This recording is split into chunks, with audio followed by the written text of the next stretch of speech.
Halo Kakak Rex. Halo Pak Is, Halo. apa kabar? Baik Kak, kita apa kabar Kak? Alhamdulillah.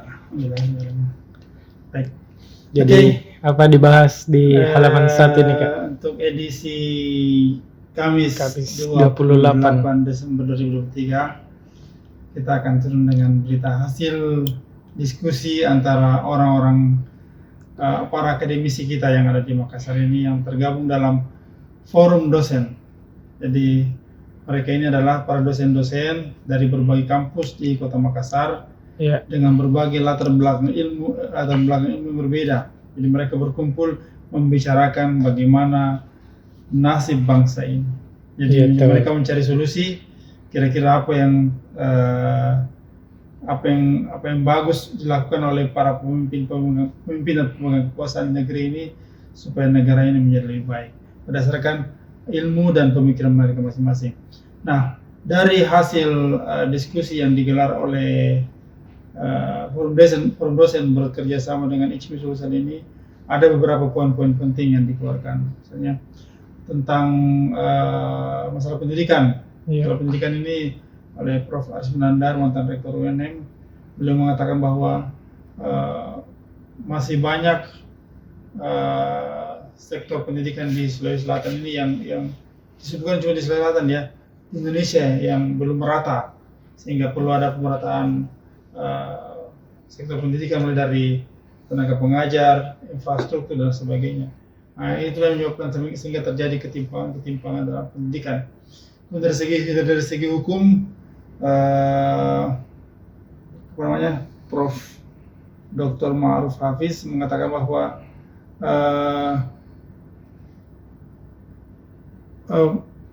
kita membutuhkan sosok-sosok pemimpin yang memiliki karakter yang mampu mendamaikan Indonesia ini, yang mampu membuat Indonesia lebih sejuk. Iya. Ya, jadi butuh pemimpin yang seperti itu.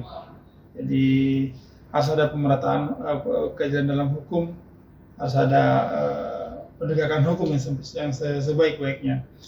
Kemudian dari segi politik, bahwa Dr. Firdaus Muhammad mengatakan, yang dari UIN ini mengatakan bahwa tahun 2024 adalah ujian politik bagi para yang politik santri ya. Apakah partai Islam itu laku di pemilu 2024 nanti, ataukah partai-partai yang berbasis nasionalis yang akan laku? Nanti akan dilihat pada hasil pemilu 2024 mendatang. Nah, itu kalau untuk lebih jelasnya bagaimana pemikiran-pemikiran mereka, mungkin silakan dibaca di cetak Tribun Timur tanggal 28 Desember 2023. Iya. Kemudian berita berikutnya adalah rencana peresmian Masjid Siti Hajimang, Siti Mang ya. Di mana itu Kak? Ya, di Taman Rea. Ya. Tepatnya dekat Jalan Lingkar di Taman Rea, Lingkar Utara.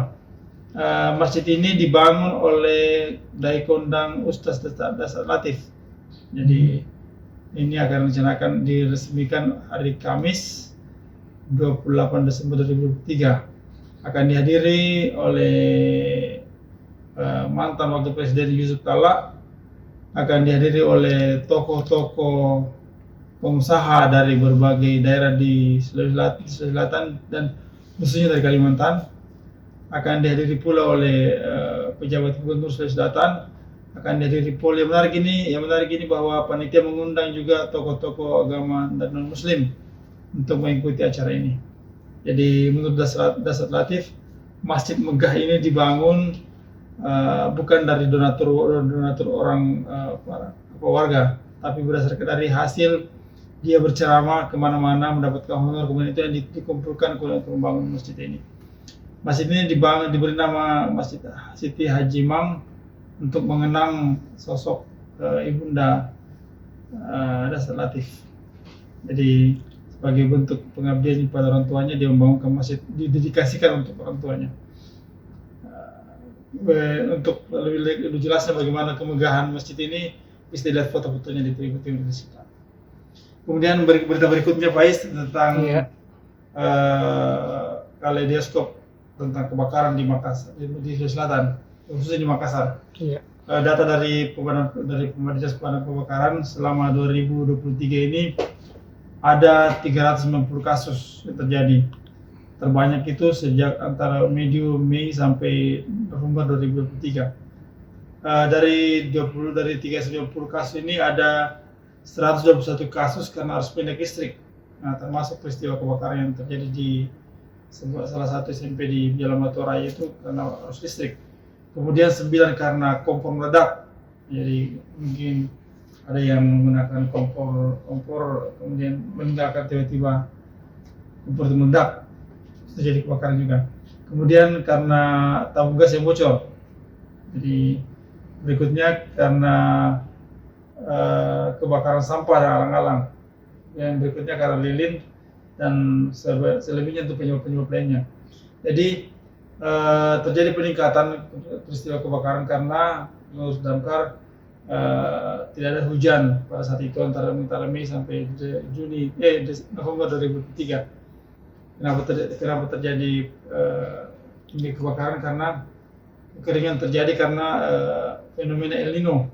Jadi kita merasakan kemarau yang panjang dan panas. Cuaca panas juga. Cuaca panas di Indonesia khususnya. Iya. Selama periode Mei sampai November tersebut, itu menyebabkan terjadinya kebakaran yang banyak di Sulawesi Selatan. Di Wajih juga terjadi banyak kebakaran, beberapa kebakaran dan ada yang meninggal karena kebakaran dan masuk ada beberapa orang yang luka. Di Kabupaten Goa juga kebakaran juga mengalami peningkatan. Karena semuanya terjadi karena fenomena El Nino yang berkepanjangan di Sulawesi Selatan selama 2023 ini. Itu saja mungkin Pais, kisi-kisinya untuk lebih jelasnya silakan baca Tribun Redis Cetak hari Kamis 28 Desember 2023. Assalamualaikum warahmatullahi wabarakatuh. Terima kasih Kak. Sama.